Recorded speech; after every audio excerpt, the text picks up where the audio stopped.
A local bank offers two choices for a certificate of deposit with a term of 3 years.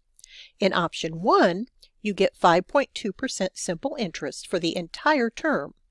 In option 2, you get just 5% simple interest, but the CD is split into 3 separate 1-year CDs.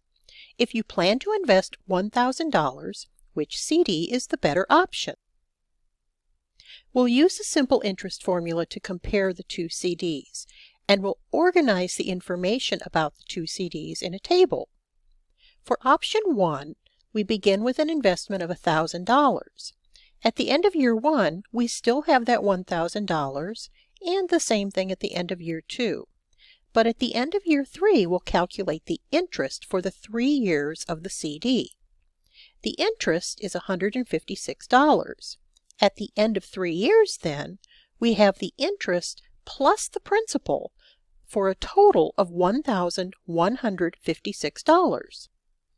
Option 2 separates the CDs into separate 1-year CDs. That doesn't mean that the principal is split up. It means that we'll determine the interest at the end of each year. So we start with $1,000 in principal, but at the end of year 1, we determine the interest that has been earned on that principal. That's $50.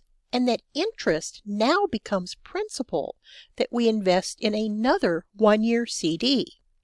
At the end of year 2, we determine the interest on the principal of $1,050. That's $52.50.